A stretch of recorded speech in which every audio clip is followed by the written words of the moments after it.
I just wanted to jump on here because I got really inspired by a podcast that I found on YouTube. And so I wanted to talk about my esthetician journey, and I am now planning on going solo. The podcast that I found, I want to shout them out, of course, is Your Best Esthetician Podcast on YouTube. And they just really inspire me, and I'm currently working at a salon spa right now that I'm not happy at because I'm working the front desk and it's really not fun at all. And I just finished esthetician school. I finished it in 7 months, and I just want to give a little journey on how I'm going solo and just document me going solo as an esthetician. So I got inspired by the podcast, and I figured, you know what, I should just go solo. I'm really tired of working for other people. Just to give a little bit of background, I started in the industry doing bridal makeup. After that, I got into learning permanent makeup, doing the brows, eyes, and lips.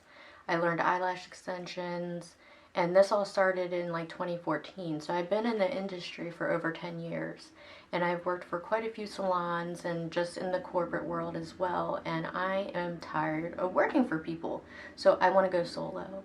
And I'm so excited, and I want to share my journey, and I want to talk about things that I've done so far to go solo, and kind of what I did while I was in school. So I started at school in October, and I just finished the end of April. So I'm super excited. I'm just waiting for everything to go through so I can take my state boards.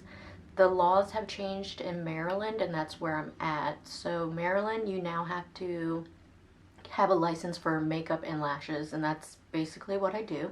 So I went to school, and I have until October 2025. So I have still a few months to go, but I plan on getting everything hopefully done this month of May or early June to get all my state boards and licensing. But until then, I can still practice and do my eyelash extensions. I am home-based, so that's something to consider when you're going solo. Are you going to get a spot?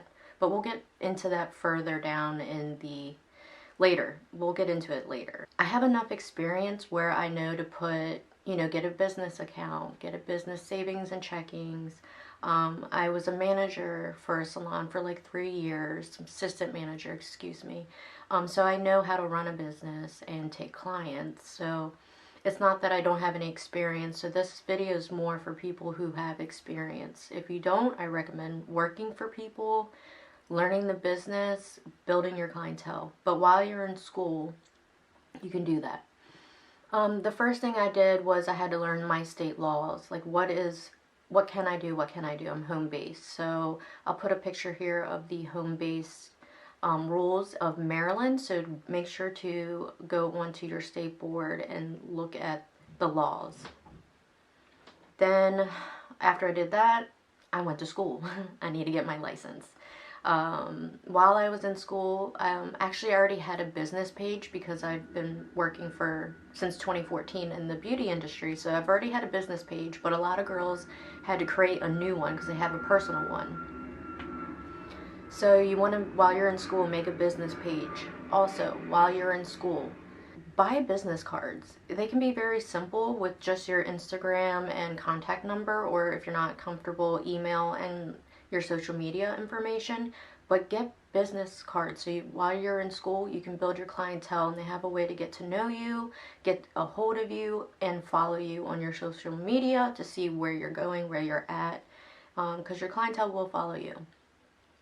While you're in school, my niche is lashes already, but if you're not, you don't have a niche, find out what you like to do: facials, waxing, body treatments, that type of stuff.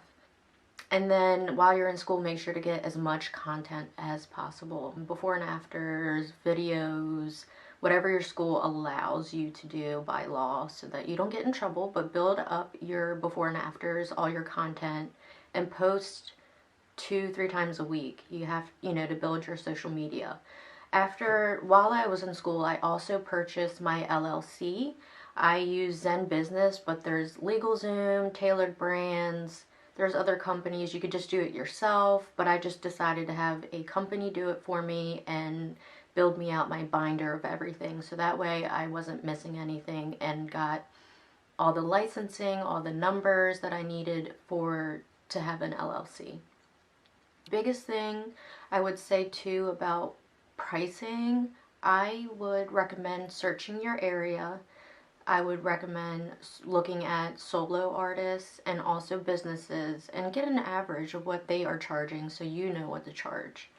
Always know your worth and don't undercharge. I built a website on Canva, and there is a TikTok that you can find. It is at Lash by Ches, and I'll have that in the description box. But I got inspired and found her videos and built my website on Canva, and then imported my website pages into Square to create a website. So I use Square, and I'm just now going to be launching that next month in June. So I'm super excited to have my clients now be able to book in a booking system. Square is free, and I just imported my Canva pages into Square, made a website, entered my services, prices. I do have non-refundable retainers for each service. They're very low cost. The balance is always due at the end of the service, the day of. But it just books and holds a spot for them, and that way they're not likely to cancel on you or at least provide enough time to reschedule. Oh, and one other thing I wanted to talk about is how I'm booking everyone now. I'm doing it all for free. So I say DM to book me in my Instagram. My clients know just to text me. I'll book them through Google Calendar, and they'll get an invite. I send them my address to that invite, and they just pay me through Zelle, Cash App, or Venmo. So that's what I'm currently doing right now. I forgot to mention that while I was filming the video, but that is a free way to do it. I only have a few clients, like a handful, so I can handle it that way, and I live off of my calendar, so it just helps me manage it. So that is what I'm doing right now, but I'm excited to introduce the booking system in June. So after I built my website, I found a place that I want to work at. I do want to get out of my home space and move into a suite. So I have that in the works, but that's not going to be until later in the year. I am planning on where I'm at now is getting a business account for checking and savings. I need $500. My bank offers that. After I got my LLC, I started getting bank offers for business accounts. So I'm going to look into which would be the best for me. But that's where I'm at currently in my solo journey. But there's a lot more I want to talk about and show you and just build my clientele, my business. And I'm super excited to share my journey and hopefully inspire other people that, been in the industry for a while but are scared, because I'm scared too. But we can do this, right? Continue to follow, and I will be posting more on my journey.